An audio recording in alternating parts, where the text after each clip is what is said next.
Zenobia was a warrior queen who led her people to victory against the Roman Empire. But her story is not what you think it is. You see, Zenobia's story begins in the city of Palmyra in present-day Syria. Back then, Palmyra was a wealthy trading city, but it was under the control of the Roman Empire. And because of this, they had to pay a heavy tribute every year. But Zenobia's father, Tarquinius, wasn't having it, so he rebelled against the Romans, but he was defeated and killed in battle. This left Zenobia's mother, Julia Misa, to take over the kingdom. And being a fierce and cunning ruler, she was able to expand Palmyra's territory and wealth. But when the Roman Emperor Septimius Severus died, Julia Misa used the opportunity to declare independence from Rome. She even went as far as minting her own coins with the words Queen of the Orient on them. But despite all these efforts, Rome eventually crushed the rebellion and took control of Palmyra once again. In 258 AD, Rome appointed a man named Caius Iulius Misa as governor of the province of Syria. And you guessed it, he was Julia Misa's brother. So when he arrived at Palmyra, he brought Zenobia and her family back into the good graces of Rome. In fact, he married Zenobia to his son, denying her the right to rule, but allowing her to keep her fortune. However, just 2 years later, while Julia Misa was on a trip to Rome, things took a turn for the worse.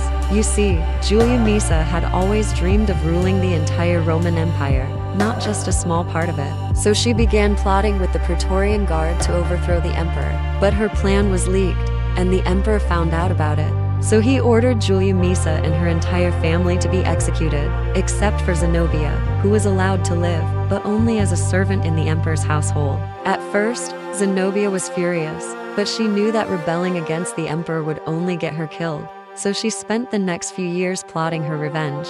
Finally, into 6-7, when the emperor was away from Rome, Zenobia seized the opportunity and declared herself the Queen of Palmyra. She raised an army and marched on Rome, but the emperor was able to escape and regroup his forces. Despite being outnumbered, Zenobia's army was able to defeat the imperial troops, thanks to the help of an unexpected ally, King Odenathus of Palmyra. He had been watching the war between Rome and Palmyra from afar and decided that it was time to get involved. With Odenathus's help, Zenobia was able to capture Rome and depose the emperor. The grateful people of Rome made Odenathus the new emperor, while Zenobia became the empress.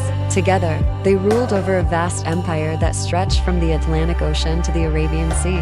But unfortunately, their reign didn't last very long. You see, the real power in the empire was with the Praetorian Guard, and they weren't happy with Odenathus's rule. So they assassinated him, and Zenobia was captured and taken to the Praetorian camp. But even in her darkest hour, Zenobia refused to give up. She taunted the Praetorians, calling them base-born wretches and challenging them to do their worst. Impressed by her courage, one of the Praetorian commanders, Gallus, decided to spare her life and instead made her his mistress. Zenobia spent the rest of her days in luxury, far from the battlefield, but history remembers her as the warrior queen who dared to defy an empire and won. If you like this episode, stay tuned for more.